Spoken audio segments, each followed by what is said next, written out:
Welcome to the Tales of Berseria story recap. This will cover the very first stream and catch you up with what's going on. So we open up the game with three characters, Laphicet on the left, his older sister Velvet Crow in the middle, and Artorias Colbrand on the right. Now, the first two on the left are blood related. The one on the right is a brother-in-law. He was married to their older sister, Celica, who unfortunately is no longer with us. We learn that 7 years ago, there was a thing called the opening during the Scarlet Night. Demons, as I like to pronounce them, invaded the world, and it's not bad. That's actually how they lost their older sister and their older sister's unborn child. Yeah, this is a darker Tales game. There are also 4 Empyrions, or gods, and 1 extra one, because, you know what, why not? So I would say 5, but 4 plus 1, whatever game. There's a big hole at the top of the hill near the village, too. I'm sure that won't come into anything. Velvet actually goes into the nearby wilds to fight prickle boars to get medicine for Laffy. Laphicet, her younger brother, is very, very ill and is pretty much bedridden. Artorias, unfortunately, has to come in and help because she misses one of the boars and almost gets, bad times. We find out, oh, hey, look, the demons! They're near the village. Great, wonderful. He is an exorcist. He is the only one that can fight demons, so hopefully no demons show up. Also back in town to go get the medicine, we find out the medicine is not ready because the demons are nearby, and there's something called Demon Blight creating the demons. We are also introduced to Nico. This is Velvet's childhood friend. And also that compass, and you can barely see a comb in the bottom middle, that's going to come into play quite a few times. Here is Celica and her unborn child's graves. We forgot to get flowers for it. We come back, Laphicet's out of bed, we yell at Laphicet, because we love Laphicet very much and want him to do well, but Laphicet actually has been copying books to make money to actually buy that comb for Velvet. Velvet lost it, or broke her old comb. We wake up the next day, Laphicet is gone. Great, right? Also, everybody keeps talking about the Scarlet Moon in the opening, and how we're all sinful beings, demon blight, blah, blah, blah. Luckily, we find Laphicet near the prickle boars, but okay. And we go up to the top of the hill to pick the flowers, and yep, demons. Works out really well, as you can tell. Don't worry, Laphicet is here. Oh, and double oof. Nonetheless, Artorias will come in and save the day once again. We wake up back in bed on the next night. Yep, the next night was the Scarlet Night. Great. That's not going to be... Oh, demons everywhere. And all the village, okay, everyone's dead. Luffy Is Missing too. That's good. We're seeing a recurring theme. Let's go back up to the top of the mountain. Luffy and Arthur are together near the big hole, but, what? He sacrifices Laphicet.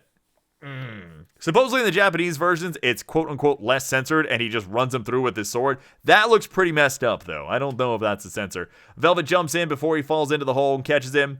Artorias cuts her arm off and they both fall. Yeah, it's real messed up. She goes anime mad, as I like to say, gets thrown back out of the hole from the explosion, and grows a demon arm that can devour demons. Oh yeah, Nico's dead, her childhood friend. That is Saris. Those are Maliks. Maliks are the individuals that actually help out the exorcists. Though, she beats the crap out of her, throws her in prison, and for the next 3 years, Velvet rots in a prison, devouring demons and becoming angsty and angry and start talking like this. We break out with the help of Sarah. Sarah says she is no longer the Malik of our good friend Artorias.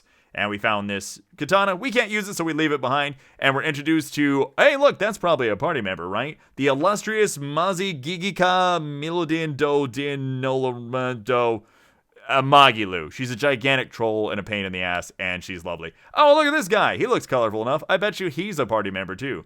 That's Rokaru. He was looking for the sword. We tell him where it is. He goes off. We're up here. We need to get down. She jumps off with her arm. Okay, cool.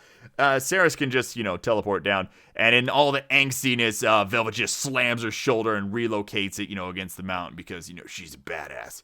You go back inside, and this dum-dum shows up. This dum-dum is an Exorcist Praetor, which is a higher-level exorcist named Oscar. Well, his dumbass hits one of his own Maliks, once again, like Saris, and turns it into a dragon demon. Whatever. And gets the crap kicked out of him. We fight the demon, and of course, look at this. Yes, I know. Eventually, I swear Velvet gets better. She has to get saved again. Saris jumps in front. It's a fatal wound. Saris says, hey, I love you very, very much. Here's this comb. I thought we were all a family. Oh, and by the way, devour me. We then somehow can throw a fireball because of that, and we hit that stupid little Ponce right in the face. It is great. Like, seriously, he didn't even dodge this thing. He is just on fire. We escape on a ship, obviously, got real far. And then freaking compass. Oh, by the way, this is Laphicet number 2. This individual looks like Laphicet. It's not Laphicet. Laphicet died. Remember when our brother-in-law sacrificed all of them? These are cats. Don't worry about it. It's just a mechanic where you pick up little special things. Supposedly it unlocks something at the end of the game. Sometimes gives you some cosmetics. Also, look, another exorcist. She's a real pain in the ass. She's got a Laphicet and another backup Laphicet. She calls him number 2 because he is the second person she ever tethered. By tethering a Malik, they now can control them and they have to follow every order, and it suppresses their personality. Hey, look, another exorcist. My God, they're everywhere. She cries a lot, and Velvet makes fun of her. And yeah, so we move on. The one thing that Sensei, she's turned into a demon, she also can't taste anything anymore edcept blood because, you know, Edgelord McGee. Rokaru, who actually is with her, can taste stuff, but mostly it's just alcohol. I don't know why. And the best part about that is now that we found out that she can't taste anything, they teach us how to cook in the game afterwards. That's great, right? And we end with our very first Code Red fight, which we don't know they're called Code Red yet. It's pretty easy.